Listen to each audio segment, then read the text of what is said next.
Yan, isa na po magandang araw po sa ating lahat mga katambayan. At yung mga alaga natin ngayon ay unti-unti na naman pong mabebenta. So yan, may 6 po tayo, 7 na kinulong para i-deliver mamaya sa sa isang barangay dito sa Jensan.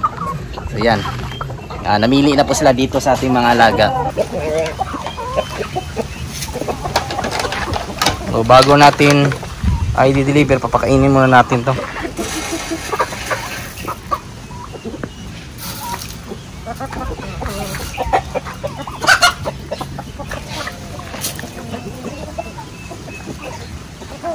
Sisiguraduhin po natin na busog.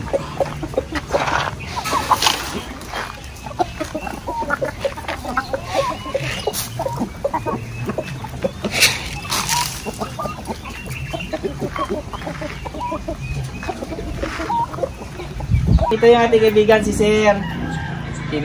Si Sir Kim, ito yung kukunin niya sa atin, 5 babae at saka 2 lalaki. So, taga Marvel po si Sir. Maraming salamat, Sir. So, yan na po yung manok katambayan.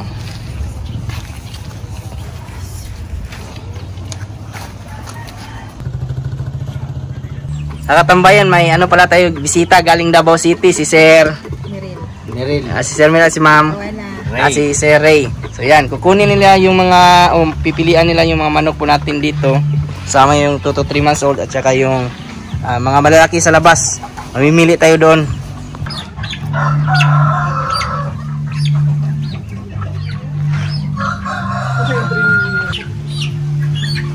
Kita namin sa YouTube na ron.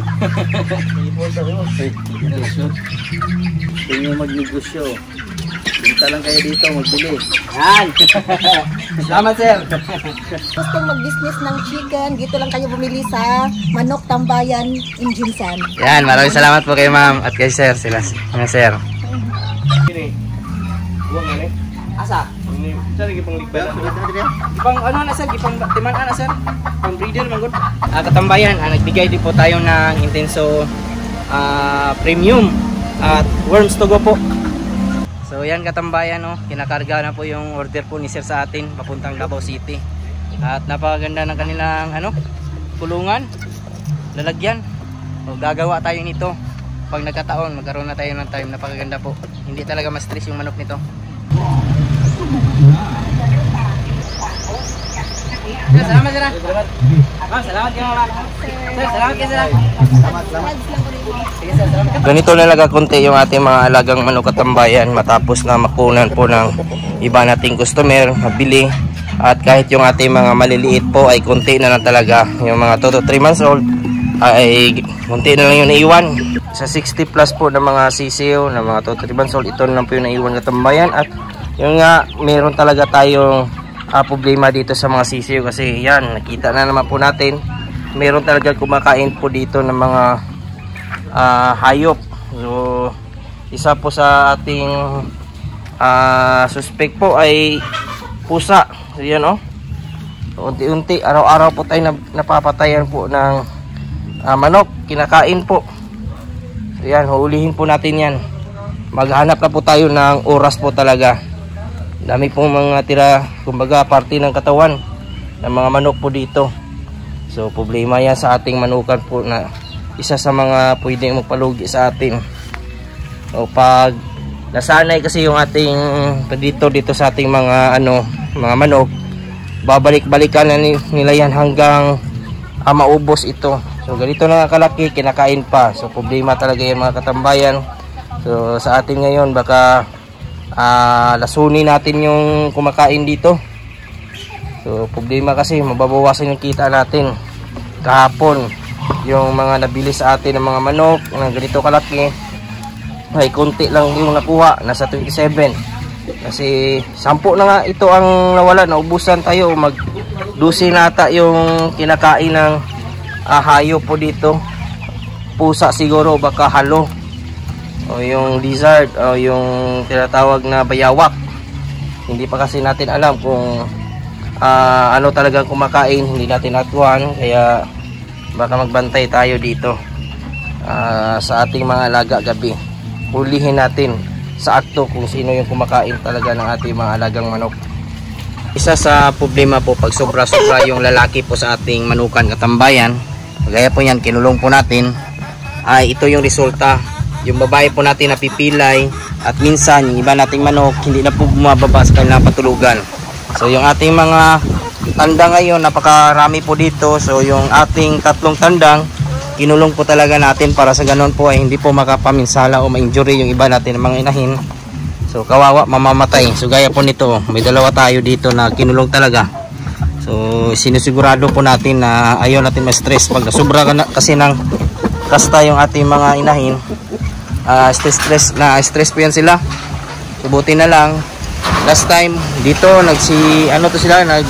hindi na bumababa kasi napakarami ng tandang. So ngayon nasa 3 na lang ata dito, 4 sa 20 po na inahin or mga ganun na inahin. So hindi ko pa nabilang kung ilan na lang itong naiwan. Mga Rhode Island karaniwan yung naiwan, tsaka black. So yan po yung ating masasuggest po sa mga kaibigan po natin. Kung maaari 1:5 or 1:6 yung ating tandang, para sa ganun hindi po masyadong mayus yung ating babae. Yung kanilang ulo katambayan, yan o. So minsan napapanit o nakukuha yung balahibo dahil po sa sobrang kasta at yung kanilang likuran natatanggal talaga. So yung naiiwan po dyan lumalabas na po yung panit po niya, kaya pagkasta ng tandang yung nangyayari po sa ating mga inahin, nasasaktan. So ganun po kaimportante, kahalaga ang ratio po ng isang lalaki, yung tandang po sa ating manukan. Sa 2 transaction po natin mga katambayan ay nakabenta po tayo nasa 32,000. So yung una po nabenta po natin kay sir nasa 9,000 at yung pangalawa na galing Davao City ay 23,000. So ganun po kabilis yung kita po natin. Unti-unti na po naubos na po talaga yung ating mga alaga.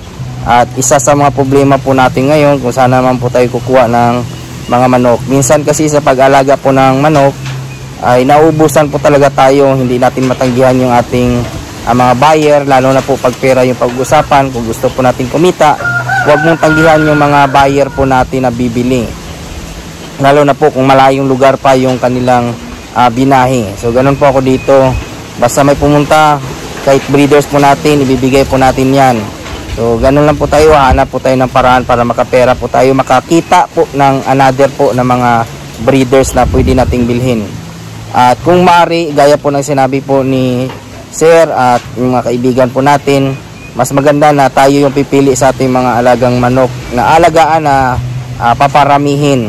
So tingnan po natin si sir, ang ginawa po ay ano po talaga, chinek yung sisiyo, yung 2 to 3 months old po natin, tinignan kung may sipon. So ganun dapat tayo, kung tayo'y buyer, tayo mismo ang pupunta sa manukan po ng ating mga kaibigan, para sa ganun makita natin yung sitwasyon ng ating bibilhin, nang sa ganun ay hindi tayo magsisi, para at least makita nyo quality yung manok yung pipiliin nyo po, at hindi kayo magsisi sa uli, para hindi din po masayang yung ating i-invest po na pera na igagastos sa pagbili ng ating mga alagang pangnegosyo. Yan na po yung mga ganapan ngayon sa ating munting manukan, at ako po yung nagpapasalamat po sa mga bago po nating subscribers and viewers. Welcome po sa aking channel, at kung kayo lang po yung napadaan ngayon, sana po i-consider nyo po na subscribe, i-follow at i-like yung ating channel. Napakalaking tulong po yan. Kung may mga katanungan naman po kayo, ilagay lang po sa comment section